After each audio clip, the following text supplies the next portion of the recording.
If you weren't here on Friday, you know that I am Professor Thomas Bradbury, and I am guest lecturing for Dr. Carney, your regular professor. Dr. Carney and his wife gave birth to a lovely baby boy on Friday night, 10:57. His name is Gabriel Andrew Schulman Carney. And moments ago, I saw a picture of him, and just like every other baby you've seen, he looks like an old man. But he's an adorable old man, and I'm sure Ben will be telling you stories in 2 weeks. Professor Carney will be telling you stories about Gabriel Andrew in no time whatsoever. Well, today it is my pleasure once again to have the opportunity to come to your class and talk with you about close relationships. And just to give you a little bit of a background, I'd like to go back a few steps before I launch ahead in today's class, which will be about sex and gender and sexual orientation. You know, in this class we invite you to consider a couple.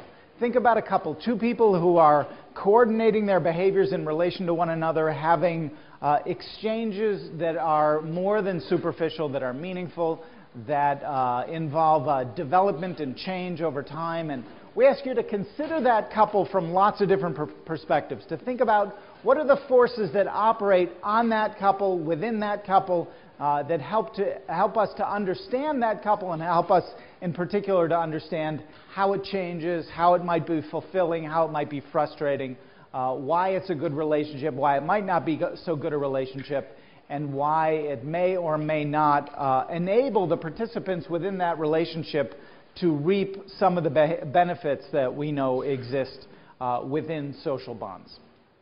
So consider a couple. That's what we ask you to do. Consider a couple. Think about a couple.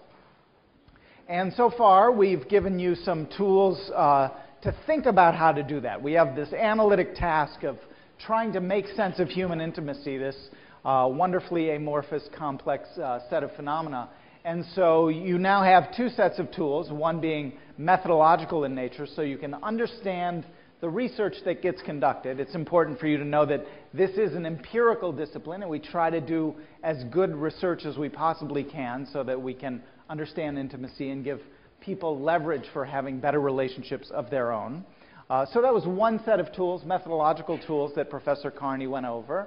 A second set of methodological tools is intellectual devices, the ways of thinking and explaining and getting some starting points in our heads, some ideas in our heads for thinking about what kinds of questions you might ask, what kinds of data you might collect, and then that would lead you to think about what specific kinds of research designs that you might employ to collect those data and answer those questions. So you have methodological tools as well as intellectual conceptual tools that help you to organize explanation, think about what kind of data you most want to collect. So that's where we are. And today we move in a very new and important direction in this class, because now we start to get really into the substance of intimacy itself, the material itself, not just how to think about it, how to analyze it, what is it, but what are the experiences that happen within relationships. And as we start that down this road, we have to ask one very simple question, which is, what do we learn when you think about any relationship, when you think about any couple, when you consider a couple? By the way, that hum is really annoying and will drive me nuts. There are two things that exist within every relationship. One of them is that the participants themselves have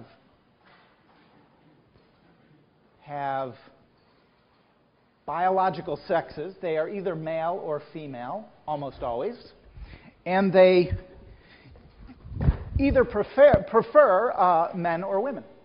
So when we think about close relationships, we have to think about the biology, the plumbing, if you will, of the people involved, as well as the preferences they have for the plumbing of their partner. Hello. How are you today? Good. We're talking about sex and gender today. Yeah. If you have anything to add to that, just jump right in. So I want to get started with some terminology. Here's a cartoon, two women talking in a coffee shop kind of thing, and they're saying, the woman on the left says, "Sex brought us together, but gender drove us apart." Okay? When I talk about sex today, that is not what I'm talking about. I'm talking about biological sex, okay? Not the act of sexual intimacy. We'll spend more time talking about that when we talk about pro-social processes, the processes that join people together and keep them together. When we talk about gender, we're probably not talking about gender in the way that this couple means it here. We're going to talk about gender as the prescriptions, the expectations, the societal roles and norms that people have for men and women, right? So for a given person who is biologically either male or female, there are many different societies will define what it means to be a man in different ways, or what it means to be a woman in different ways. And even within a society, there are many different ways of being masculine, for example, or many different ways of being feminine if you're a man or a woman. So when we think about sex, we're thinking about biology. When we think about gender, we're thinking about variability within the role that you could have if you're a man or a woman. Okay? So gender is more of a social prescription, whereas sex is really a biological given. And we'll talk about sex, gender, as well as orientation. That is to say, whether your preference is more for someone of your own gender or someone of the other gender. Okay. So let's start with the sex and gender part, and then at the end of toward the end of the class, I'll talk more about orientation. Well, here's a cover of a magazine called American Health. It's from a while back, 1990. But it depicts something that I believe is true in our society, which is that we believe there is a battle of the sexes.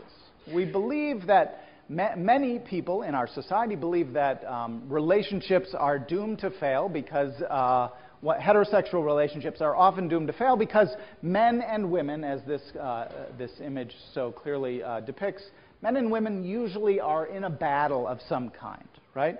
And that's why relationships are hard. Now, logically, this cannot be true because there are many relationships in which, involving men and women in which they're very happy. So it cannot be fundamentally a problem of men and women being together in a relationship that causes the deterioration or the demise of relationships. That logically can't be true. And yet we still have to come to terms with the fact that in heterosexual relationships at least, there is a man and a woman, and that we want to try to understand the ways in which men and women might be different. Okay? Now, even if they're not in a heterosexual relationship, we still want to understand how men and women differ. Okay? So what I want to do is take you through some relatively accurate, I believe, stereotypical notions of how men perceive women and how women perceive men. Then I want to give you a way of thinking about gender differences in general, gender differences in social behavior, and I want to use a clip from Knocked Up, the video Knocked Up. By the way, are you all above the age of 18? No, some of you are not. You may want to step out during Knocked Up. This is I have the uncensored version, by the way. There is some language in here that's a little coarse. It's not for civil discourse, but I insist on it in my movies, in fact. So we will watch a little clip, and if you've seen that movie, you might be thinking, how could anything in that movie have anything useful to say about gender and intimate relationships? It turns out to be profoundly relevant to what we're going to talk about today. So, how do men and women differ?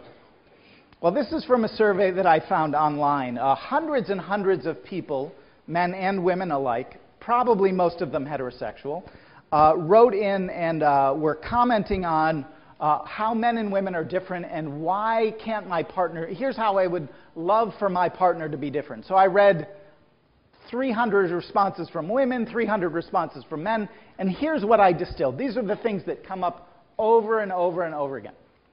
So here's what men say. She really doesn't want to have sex all that much, not nearly as much as me. This is a problem in our relationship. And women say in response, well, foreplay is all day. We don't just have sex. It's part of the bond that we form within our relationship. You have to love me and adore me. Sex follows from that. Okay?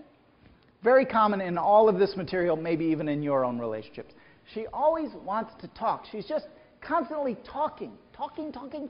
Why does she talk so much? I'm trying to watch the game after all. She's always talking.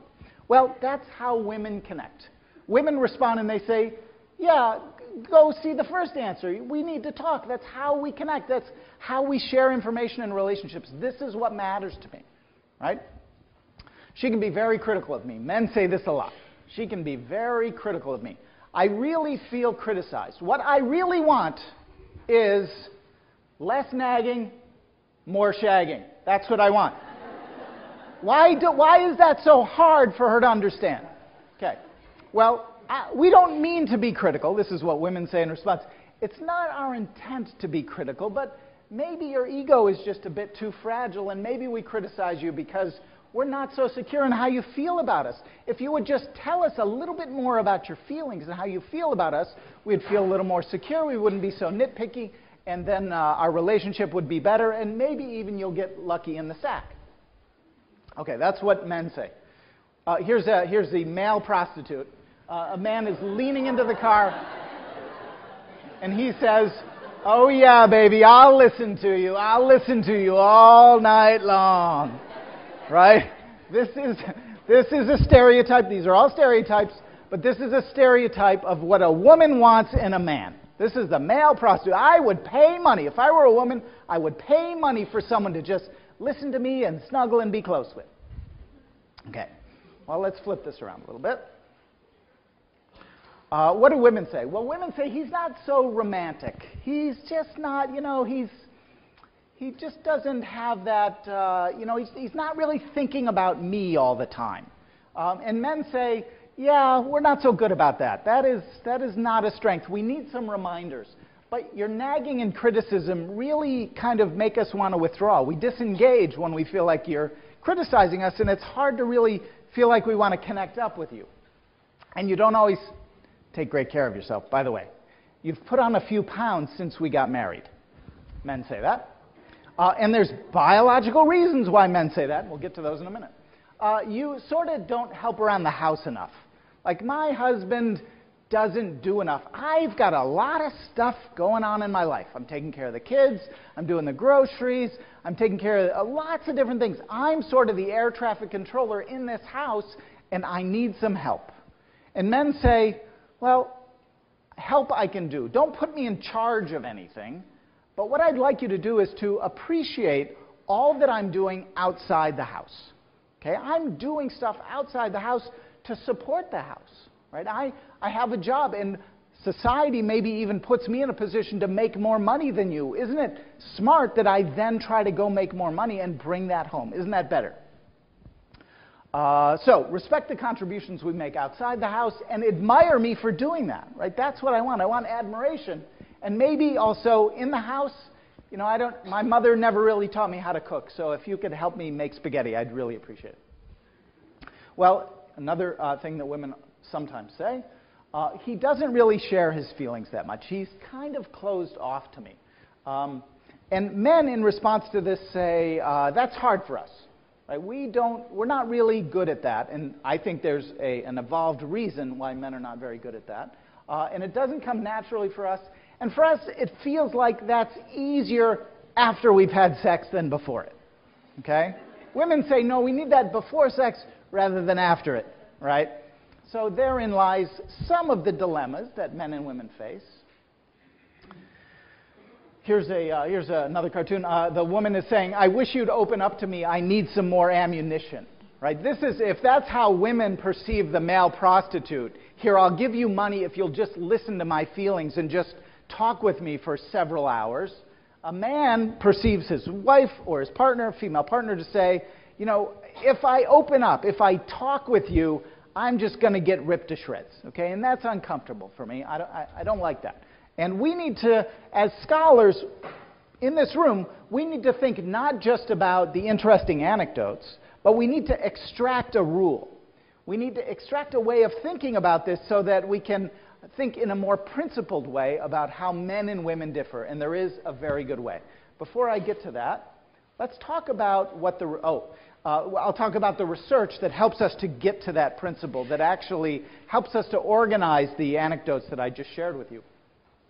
If you get a minute to use, as John McCain calls it, the Google, I suggest that you use the Google to look up psychological differences between the sexes. This is a really funny video from probably 1950, 1952. This is probably what your parents watched in junior high school. Okay? This is like a personal hygiene, a social hygiene film that your parents would have watched during health. And it talks about how is it that men and women are really fundamentally different. And it's really a scream, and I hope you watch it. It'll only take 12 minutes, and you will find it on Google Video. But people have done a lot of studies. Fortunately, we don't have to really rely on anecdotes and stories that people tell or just assumptions that people make about how men and women differ. We can collect a lot of information. We can do a lot of studies. We can measure characteristics, dimensions along which we think men and women are going to differ. And we can compare men and women and see whether or not they really do differ, right? And the textbook, I think, is pretty clear. The chapter in your textbook is really pretty clear about outlining this. And on the left side, this is taken right out of your textbook. I've presented 3 scenaria that describe what the results of one of these studies.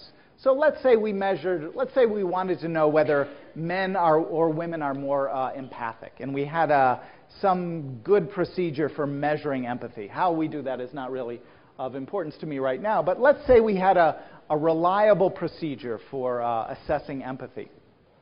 We could ask men and women to participate in this task or fill out this questionnaire or do whatever it is would be. And we can then see, as in the top panel there, panel A, do the 2 distributions, these bell-shaped curves of men and women on their scores. These are like a frequency histogram, if you remember that from Psych 100B. These are frequency histograms of all the scores. And in panel A, we have a complete overlap between the men and the women. You see that? So we then put a statistic on that. It's called the D statistic. And you can see it at the very top of that bell-shaped curve. And the D value is 0. There is no difference whatsoever between those groups. That contrasts with a situation in which the males and the females differ slightly. Let's say we did the study and it turns out they differ slightly. Now you can see some separation between those 2 curves, right? And we would put a D value on that of 0.4. And we might even find a higher D value, and I've shown a graph where the D value is 0.85. What I want to tell you, and what you know from reading your chapter, is that most D values, most differences between men and women tend to be very small. They tend to be between the B and C panels. There's some examples where there's huge differences. Like, for example, I forget the exact number in the book, but the difference between men and women being able to throw a softball, well, that's a D value of like 3.4. It's a huge number. Most of the psychological differences between men and women are relatively small. Doesn't mean they're trivial, because when you collect them, when you aggregate them, they gain some power, because they're in lots of small differences can add up to be very significant and create somewhat different sorts of organisms, as is the case with men and women. But on average, on a given dimension, men and women are surprisingly similar, and there is great variability among men and great variability among women. So you might know some women who are really not at all empathic, and you might know some men who are really empathic. And so they sort of run counter to the trend, and they add to what we think of as dispersion around the mean, and they reduce the magnitude of that D value, okay? So we need to understand a couple things here. One is that these effect sizes not huge, and there is dispersion. There are differences among men and women. Question here? From the text, I understand the D values for meta-analysis. Meta-analysis, right. So this would be, we would not just do one study. We would try to aggregate this across as many possible studies as we could get our hands on. So many of the studies that I summarize in the chapter on gender are based on several thousand individuals. So what that does is it makes the means relatively stable and representative of what we hope is the general population. Okay, so when we use that procedure, this meta-analytic procedure of comparing men and women, we do see differences. Men are more aggressive than women. Okay? That difference decreases when it's provoked anger. When people are provoked, men and women, they get angry. But in general, unprovoked anger, men tend to be a little more aggressive than women. Women tend to seek out support more than men do, in general. Okay? These aren't huge differences, but they are reliable differences that show up. Men and women differ in what they prefer from their mates. Men tend to prefer women who are young and attractive and nubile, being able to produce children. Women tend to prefer men who have more resources, the idea being that they would be able to use those resources to support any child that they might bear. Women tend to be more tender-minded. Men tend to be more assertive. Okay? And finally, one of the most robust of all differences is in the area of sexuality. Men, to a very high degree, prefer to have sex, prefer to think about sex, prefer to read about sex, prefer to fantasize about sex, think about sex in every possible way more than women think about sex. Okay? That is true, and you'll see it outlined pretty clearly, I think, in the reader. But the important message is that the similarities really outweigh the differences. The similarities outweigh the differences. There's much more overlap in these distributions than there is separation.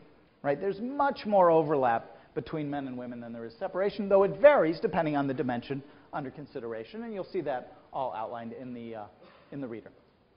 So, at the same time that these differences across dimensions are relatively small, we do know that there are lots of differences across lots of different areas, and they add up, right? They come together, they aggregate within a person, within people, and they tend to aggregate within women and within men in different ways. And so what I want to provide for you today is a working understanding of how that breaks down. How can you understand the approach that men and women take in relationships? Just as a good working starting hypothesis for thinking about gender and relationships. Well, in order to accomplish that, we have to think about what might explain these differences, the differences that we do see. And as you know, we often, in this point, turn to explanations that focus on biology and nature and evolution. And in fact, one of the theoretical perspectives that you learned about was evolutionary psychology. And this position would say something like this. The observed differences involve women orienting toward others and seeking protection, whereas men provide protection and are more sexually active. Why might this be? Biologically, all of us, men and women alike, are here to send our genes into the next generation. Right? This is what an evolutionary psychologist would say. We are here. We are mere envelopes for sending our genes into the next generation. That's what we're here to do. Men and women, by virtue of the different roles that they play in the procreation process, that is to say, men having a capacity to impregnate thousands and thousands of women, whereas women are able to have relatively few eggs and hence relatively few children, each of which requires at least 9 months of investment. Right? Men and women just have different stakes in the game when it comes to sending their genes into the future. And so women and men play different roles in procreation and caregiving. Right? And what we see, the evolved differences that we see, men being more aggressive, men and women having different preferences for mates, women orienting more toward nurturing, men orienting more toward assertiveness. The argument goes that this would be for evolved reasons. But that's not the entire picture, of course, and in order to really understand these evolved differences, we also have to take into account the environments, the circumstances that we find ourselves in. And this part of the argument goes like this. Well, that might be a good starting point for thinking about sex differences, right? It probably is a good starting point, but it overlooks the great capacities that men and women have for fulfilling a variety of social roles, right? It's a pretty rare role in our society that men or women couldn't both participate in and maybe even do equally well given the opportunity, right? So there might be some settings, some default settings that men and women possess when it comes to orienting toward relationships, but social roles, social restrictions, social opportunities really can expand or contract around that basic propensity, right?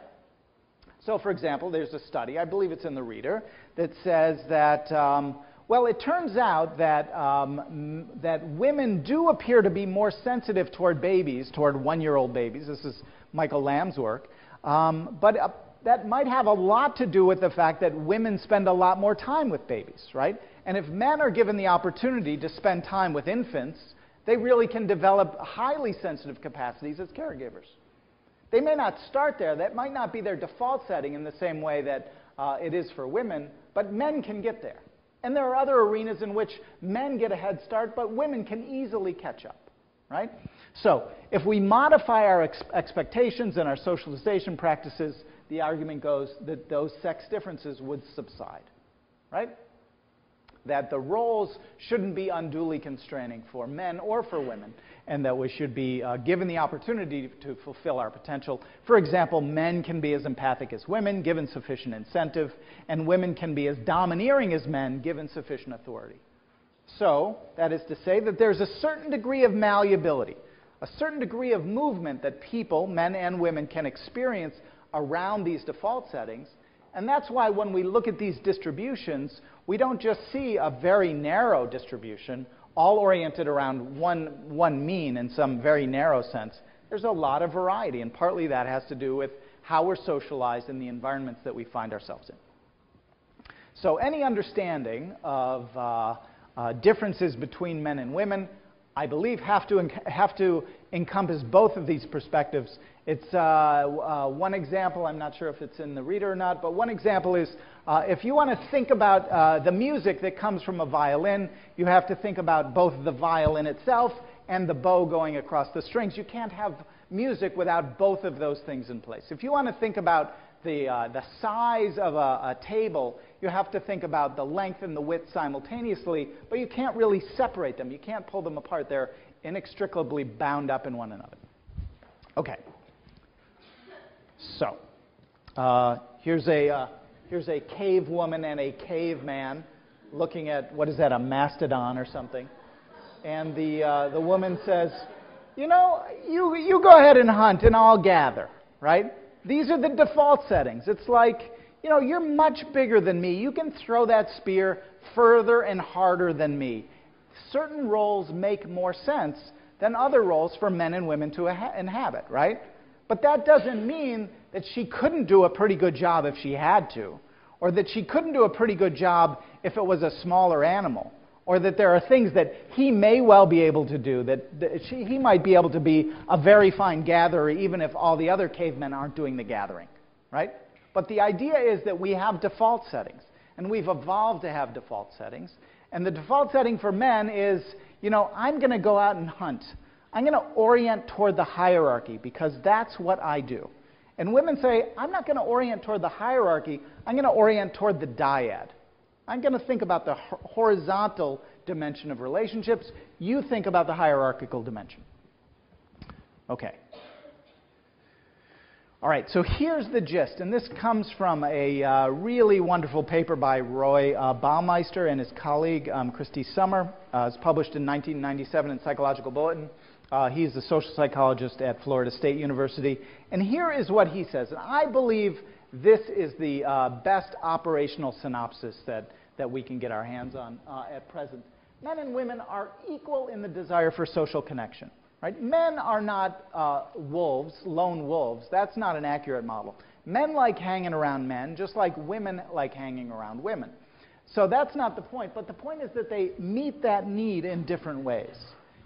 Women orient, as I was alluding to earlier, toward the dyadic social interaction. And they want to be appreciated for doing that well. Right? So when I showed you those earlier vignettes about how men and women complain about one another, women complain because men don't really want to connect and just sit down and chat and just catch up and talk about their feelings and nurture one another, right? Women orient well toward the dyad. That's a good part of their default setting. It doesn't mean that's the only thing they do. It doesn't even mean that men can't do that well, but it means that's where they start. Men start in a totally different place. Men start in a different place. They orient toward group-level social interaction. Men think about the hierarchy. Men say, where am I in the hierarchy? I'll give you an example of this. Every morning, I wake up and I read the sports page. I have no idea why I read the sports page. Why do I read the sports page? Do I really care if the Lakers won? Not really. But I read the sports page every day. Why is that? I have no idea. I have no idea. Men orient towards hierarchies all the time, right? I think this example is still in the reader. Who goes to NASCAR races? Well, men are interested in somebody winning the game, right? How many people go to the women's NBA games versus the men's NBA games, right? There's equal number of women in society and men. In fact, there's even slightly higher number of women in our society than men. But the Staples Center is not filled with women watching women's basketball. They don't care who wins or loses. They care if they get along, maybe. They care of who they go to the game with. Men just want to go to the game and see who wins, right? They want to go look at the NASCAR races and see who wins, right? Men orient toward winning and losing in the hierarchy. They want to know, how are they doing in the hierarchy? Women, not so much. Women want to orient toward a dyad. They want to have a connection with somebody else, right? They want to have a connection with a child. They want to have a connection with their family. They want to have a connection with their partner. Is that the only thing they want to do? Absolutely not. I have a friend, in fact, I was just speaking with her. She has a fantasy baseball team. How many of you women in this room have fantasy baseball teams? Just shout it out. How many of you men have fantasy baseball teams? Just raise your hand. It's quite possible that you men are actually women. I don't know if you've ever been told that or not, but okay, maybe that was a bad example. But it's possible that women orient toward the dyad, men orient toward the horizon. So how do we see evidence? And men want to be appreciated for this, right? Men want to be appreciated for going out and slaying dragons, right? How was your day today, honey? It was great. Well, tell me about the great things that you did. That's what men want to hear at the end of the day. Women want to talk about their feelings. Okay, evidence in intimate relationships. Women think in far more complicated terms about intimacy than men.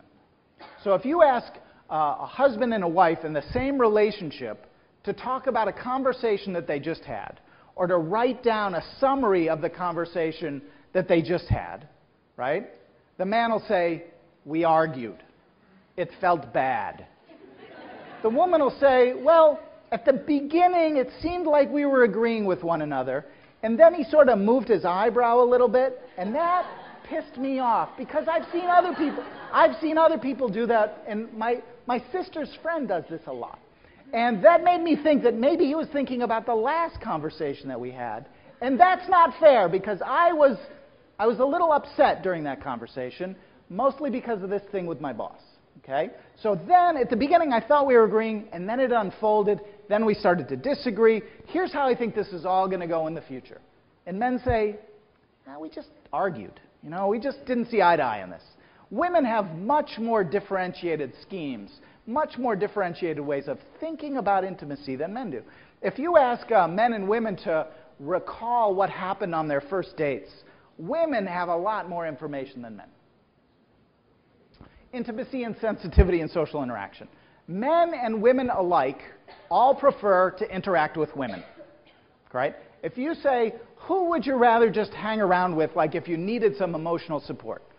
Men and women don't go to men for emotional support. Men and women go to women for social support, right? Women tend to be the default caregivers in our relationships, so that if a parent or a child needs to be taken care of, usually it's the wife that steps up first for that. Not to say that she should, not to say that the men can't do that, but that's the default, right? There are research studies in gerontology, the study of aging, shows that women tend to live much more close to their parents than men tend to live to their parents, right? So women tend to stay closer to their families than men do. It's not always the case. Lots of men are really close to their families. But let me just say, my wife I lived with my mother-in-law longer than I lived with my mother, with my wife. My parents live on the East Coast, and I see them once a year, and it's great. I love my parents. I talk to them a lot on the telephone. But my wife lived with her mother. Okay? That's the way it goes. Not all the time. There's a lot of variability in the model, but that is sort of a default setting. Women are more likely to pursue dissolution in their relationships than men are. Women see problems in relationships before men see problems in relationships, usually. Women are more likely to be the ones to seek out any sort of marital counseling. Women have more elaborated understanding of the problems in their relationship when they seek out relationship counseling. Women tend to be the bellwethers of relationships. When you do research on relationships, you're almost certain that the data that you collect from women tend to be reliable, and they almost always tend to be more credible than the data that you get from men, even if they're married to one another. Women tend to pursue dissolution. They see problems. They know when their relationship is struggling.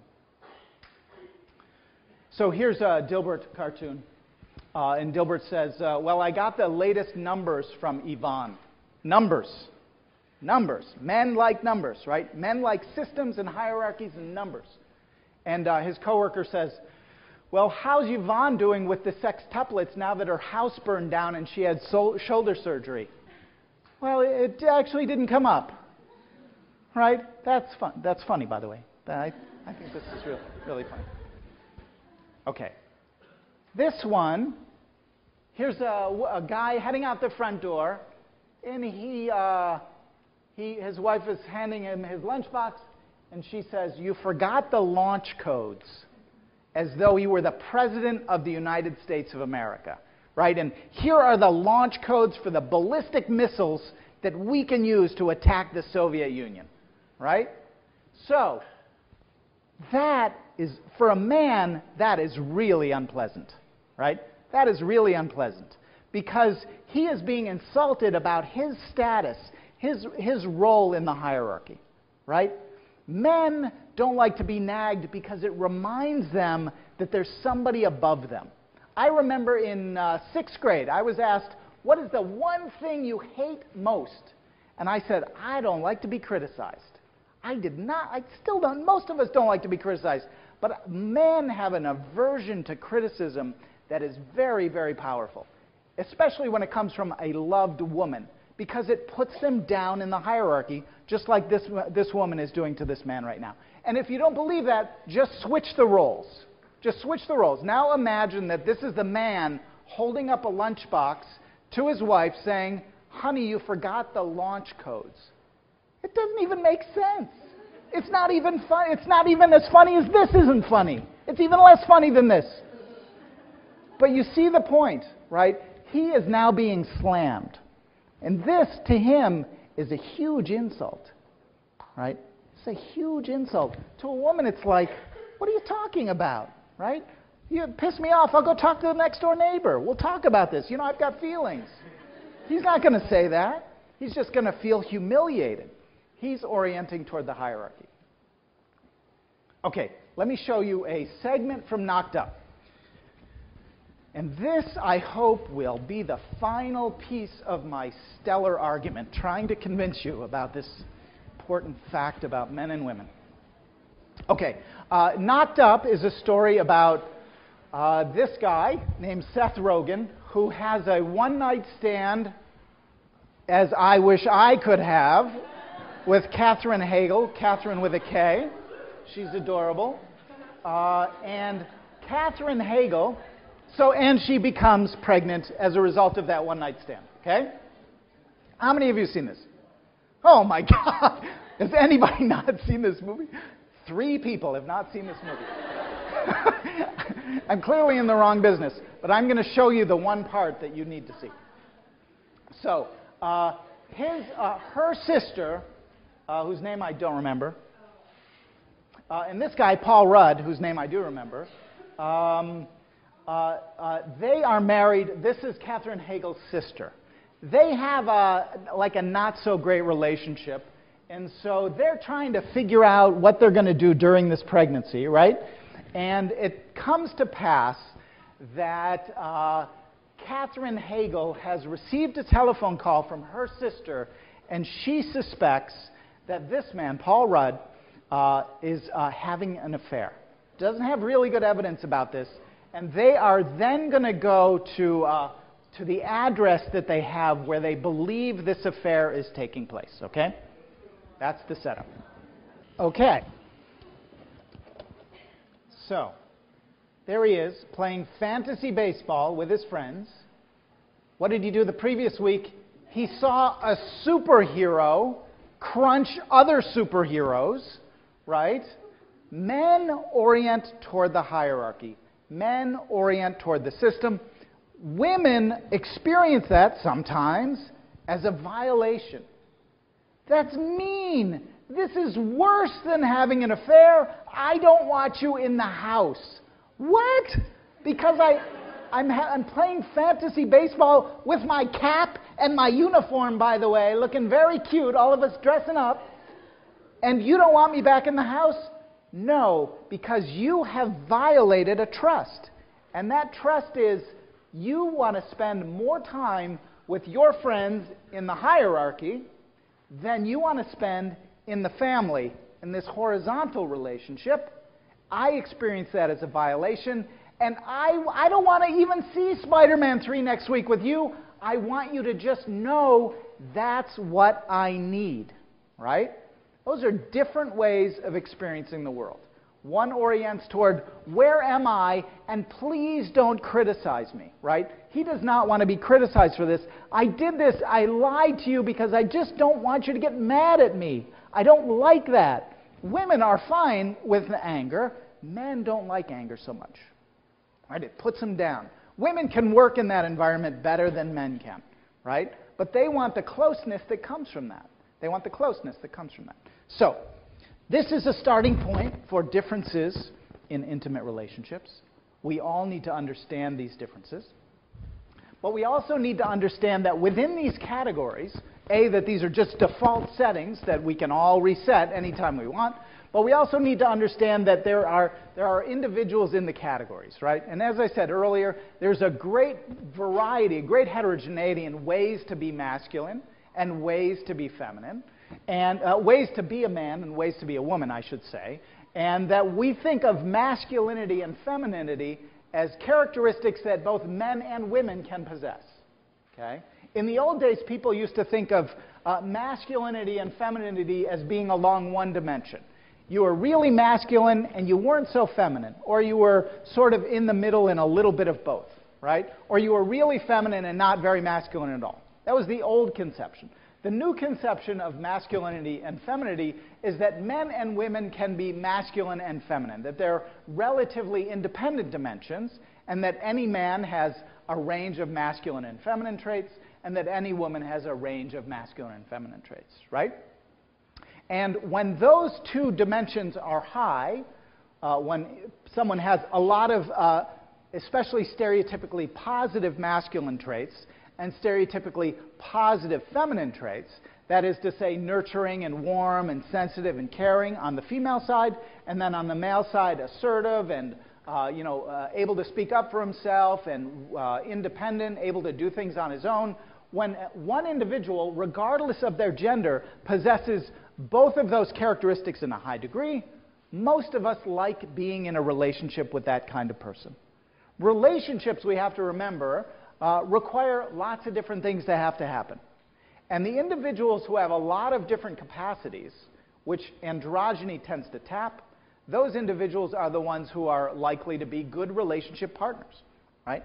It's not the only thing that matters in a relationship, but if you have a relationship with someone who can do lots of different things, who's not really a stereotypically narrowly defined female person or a narrowly defined male person, if they can occupy lots of different roles and be efficacious in them, well, that person has a lot to offer. There's a lot of rewards to be had in being in a relationship with that individual. And you will remember that we talked in our last class about social exchange theory, and what it is that we find rewarding in relationships? Well, one of the things that we find rewarding in relationships is people who can do lots of things. People who can be available to you in a nurturing role when that's what you need, or take charge in another situation if that's what the situation dictates. So, people who possess high levels of both types of traits seem to fare better across a range of situations compared to people who are stereotypically masculine or feminine. And people who are high in expressiveness, lots of times that's the way that people describe femininity, is expressiveness. And people who are high in instrumentality, for example, are desired as partners. The combination appears to hold special appeal. Okay. So here's a woman picking up garbage, presumably from her husband, and she is saying, sometimes it would be helpful if you were just a little bit more androgynous, right? Okay. Let's, by now, I hope you will have had the chance to look at the video that accompanies this chapter in the book, and it is really a case history of a young man and his coming out story and how he views his own homosexuality. It's really a great clip, I think. I hope you have the chance to look at that. And Lisa Diamond, a well-known researcher from the University of Utah, is also featured in this clip and talks about sexuality. Let me just say a few things about the contributions of sexual orientation to relationships. And now we're really switching gears, whereas in the first part of the class I was trying to outline how it is that men and women differ in general and in relationships, and then pointing out how there is variability within men and within women along the dimensions of masculinity and femininity that help us to understand them and think about how we might approach them in a relationship. Now we're switching gears and we're saying, okay, if that's one of the essential and characteristics of relationships that absolutely can't be ignored, that is to say someone's biological sex, another one is their preference for someone of the same sex as them or someone of the other sex, right? So now we're moving on to this issue, and we have to ask the question, well, is intimacy different for relationships in which there are two men or two women, or as compared to a relationship where the partners are heterosexual and involved with one another? Is that different? Do we need a fundamentally new way of thinking about human intimacy when we swap out the man and put in a woman, or when we swap out the woman and put in a man? Do we need a fundamentally different way of thinking about human intimacy? And this is a quiz that was published many, many years ago, back in the 70s, by a guy named Martin Racklin. And he wanted to draw attention to the fact that people who are gay and lesbian really are sexual minorities, and that lots of times is difficult for heterosexual people to understand.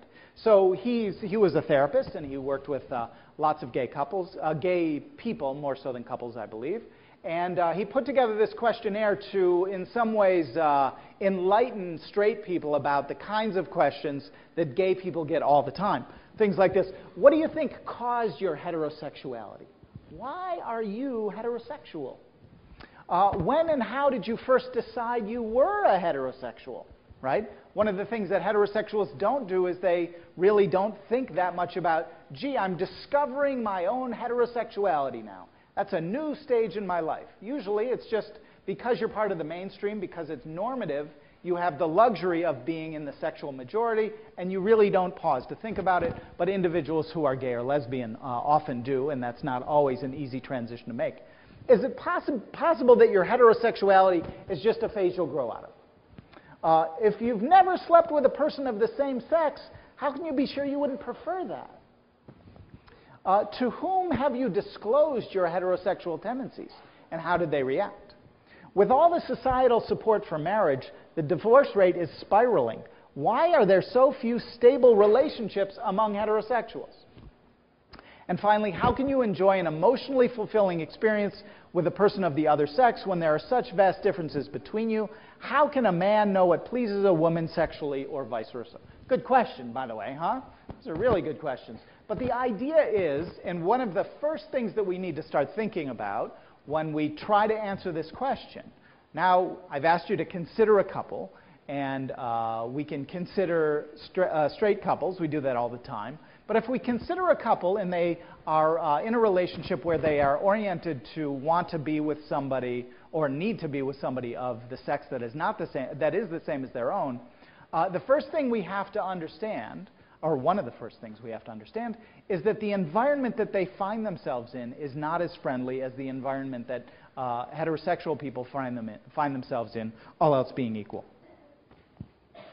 So, a good working assumption when we think about comparing gay and straight relationships. In fact, there have been lots of studies. These studies are really important to do, but they're kind of boring to read. And they go like this. We conducted a study on variable X, and pick any variable you want, on communication styles, or how much time they spend together, or how much time they spend going to church. We compared gay and straight couples on all of these variables, and you know what? They tend to not differ. We compared them on how committed they were to their partnership. Turns out they don't differ. We compared them on how much they had invested in their relationship. They don't differ. These are not terribly interesting studies, and time and again, we learn that the basic processes that exist within close gay and lesbian relationships are very, very similar. And this is because we are human beings. When we enter into a relationship, we're human beings, and what matters, gay, straight, or otherwise, is that most of us want to be in a relationship where somebody understands us, where somebody does more than just understands us. They value what we have to offer. And not only do they value what we have to offer, but they care for us. They go out of the way and they do something to show that they care for us. And it doesn't really matter if you're gay or straight. That's pretty much how we're oriented. And study after study shows that that's a basic sort of dimension to intimacy, regardless of the particular person's sexual orientation. But in the same way that we did not want to minimize differences between men and women, even though they're not huge, we also have to pay attention to them. We have to be flexible enough to say there are differences, they're not huge, but we do need to focus on them. We need to study them. And the biggest difference, one of the biggest differences, I think, is the context in which gay and straight people live their lives. So, in many places, certainly many places in the world, it is not very safe or comfortable to be a gay person whatsoever. And there are even certainly places in the United States where that's true, right? So now imagine that this basic element to who you are as an individual, wanting to walk down the street holding your partner's hand, or being seen in public with them without even holding their hand, but being affectionate toward them, that's no longer an option to you, right? Those are different contexts. Those are different settings in which you are going to be operating your life. Gay and lesbian people have to come out, right? Straight people don't have to come out. You don't have to say to your partner, Mom, I think I'm straight. You know, how many of you have had that conversation? Not many of you, right? I'm struggling with this, but I'm straight. There it is. There's the truth. That, for a gay person, that is enormously difficult, is what I read. I'm a straight person. I'm heterosexual. But from what I read, the experience for a gay or lesbian individual, it's not easy coming to terms with that within their social group, within their family, within all the community organizations that they're part of. That's difficult. That becomes an issue, and it's a time of great vulnerability. It's a time when you're open to being rejected by other people, even people who care about you otherwise very, very deeply. So the coming out process, we know that homophobia is rampant, not as rampant as it once was, but still it's an issue. And that gay and lesbian people in gay and lesbian relationships really don't get the same kind of support for their relationship that straight people have, and that makes it difficult. If you are a straight person and you happen to be married and you need some help from your family, and chances are they'll somehow figure out a way. They won't hold it against you that you're straight. But for some gay and lesbian couples, it will be held against you. And in fact, you don't even have the option yet in the state of California to have your relationship recognized by the state, right? So you cannot formalize your relationship And for many people who are, even for people who are heterosexual, you know that if you have moved from a stage of dating, from a stage of really a committed partnership and possibly marriage, that your parents and your friends and your family members look at you differently than if you're just dating, right? Has anybody had that experience like, wow, now it's serious, and now my parents are sort of taking me in a much more serious way, more than when I was just dating? Well, for lots of gay people, they don't have that option, right? They don't have the social institutions that allow them to say, you know, I've taken that step forward, and then their family can rally around that and support them as they move ahead. Because you know from the social ecological perspective that relationships exist in a certain ecology. And if that ecology is toxic, well, it's very, very difficult for that to be kept out of the inside of your relationship. That becomes an issue that you have to deal with, as opposed to spending time doing other things that you'd rather do. So that's one big issue, is context. And sexuality and non-monogamy, this is one difference in relationships. It turns out, now the data on this are a little bit old. There is not great data on this, and I have tried to find good data on this.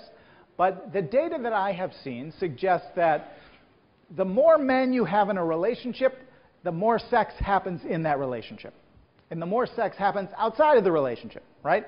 So if you have a man and a woman, there's a certain degree, there's a certain average amount of sexuality. If you take out the man and put in a woman, and now you have a lesbian relationship, the amount of sexuality, at least by the, even if we define that relatively broadly in terms of physical intimacy, that tends to be lower than it is within straight couples. And if you take out the woman and put in a man, so now that you have a gay couple, now you have a more sexual interaction. So there is a difference, and from what I've read, most men, partly because of the context, most men in gay relationships really have to come to terms and figure out a way to say, is this a relationship where we're going to be monogamous? Or is this a relationship where we're going to be allowed to have sexual relationships outside the couple itself, right? Most men, because of the culture of gay relationships, they have to figure out a way to solve that problem. And there is a big normative push, maybe less so than there was in the era before AIDS, for there to be some openness in gay relationships. So that becomes an issue because we saw that earlier on when we talked about gender differences between men and women, I pointed out the big one being an orientation toward more sex. This is something men want, right? And if you put two men in a relationship, well, that's going to increase the amount of sexuality that those two people want. If you take out both men, and now you have two women, the level of sexual interaction is usually less, on average. I mean, these are all averages. Social scientists talk a lot about averages. There's a lot of variability around the averages, but those are the averages, and we learn something from them. So when you have more men in a relationship, 2 versus 1 versus 0, you usually have more sexuality within a relationship. And unless I'm wrong, I do believe that most men in gay relationships have to figure out a way to negotiate whether the degree to which they want their relationship to be open or not, and how they're going to set some boundaries around that. Most people, when they are in a heterosexual relationship, they assume it's monogamous without ever having the conversation to establish that that is the case.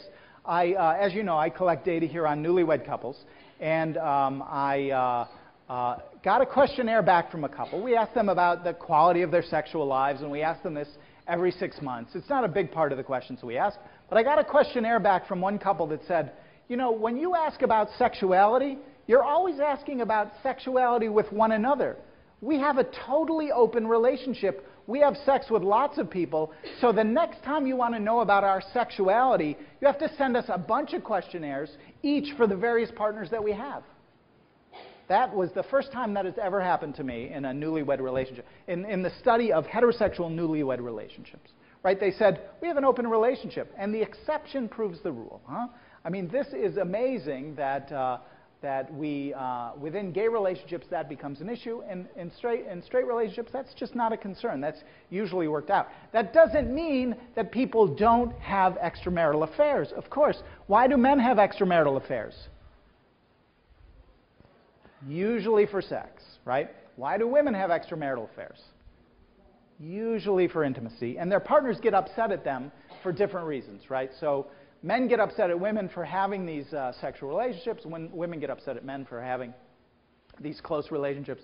And so men and women approach the extramarital issues differently, but gay and straight relationships differ quite dramatically on this dimension, with men being more oriented toward sexuality. Dissolution rates, we know, this is the third dimension that we've been able to discern much of a difference in gay and straight relationships. Dissolution rates appear to be higher in gay than straight relationships in Sweden, and this may be a reflection of the fact that they aren't getting as much social support from their families, not getting as many resources in times of need. But we also know that lesbians have higher dissolution rates in this one study that's in the reader than do gay men. And that might be because when two people are really oriented toward intimacy, that it requires a fairly high degree of sophistication and communication to be able to negotiate that degree of intimacy well. Right? So if these are pretty intense relationships emotionally, in the sense that they do involve women who, on average, are going to be more emotionally oriented and more sensitive to lots of different aspects of their relationships, I think we can infer that, on average, those might be more intense. That might require more higher quality communication to negotiate that and talk through that. So there are slightly higher divorce rates, dissolution rates among lesbians and gay men. The data on these, at least on some of these newer findings, the sexuality in gay men, the dissolution rates, we're still just scratching the surface on being able to understand them. But at the very least, they do suggest that there are sexual differences that we need to understand, and they implicate the quality of the communication between gay men, and that there are emotional intensity issues that also implicate the communication of lesbian women. So what else can I say? Here's two gay men, and I assume they're gay men. Yeah, I think we're supposed to assume they're gay men. Sometimes I think you only married me for the political statement. Right? That wouldn't be funny in a heterosexual relationship. What? It has to be gay men. Okay, conclusion. Do we learn something about intimacy when we compare men and women, gays and straights? Undoubtedly, yes. But we cannot lose sight of the similarities when we think about the differences, nor can we lose sight of the individuals when we think about these categories. So when we consider a couple, gender and orientation matter, but probably not as much as the popular media leads us to believe. You know, remember that human beings have evolved to be pattern seekers. We love to find patterns, but sometimes we find patterns where they don't necessarily exist. And it's only when we really sit down and think, you know, I know a lot of men and a lot of women, and they vary really dramatically in their personalities. I know some men who are really feminine. I know some women who are pretty masculine. And when you start to think about it that way, you start to realize that the popular media might portray us as more polar opposites than is really warranted. And so to fully understand intimacy, we have to consider and look beyond gender and orientation. And next week, we will talk about the individuals in relationships. But later this week, we will talk about attraction and what it is that two individuals, regardless of their sexual orientation, look for in a committed partnership. So thanks for your attention, and I will see you on Thursday.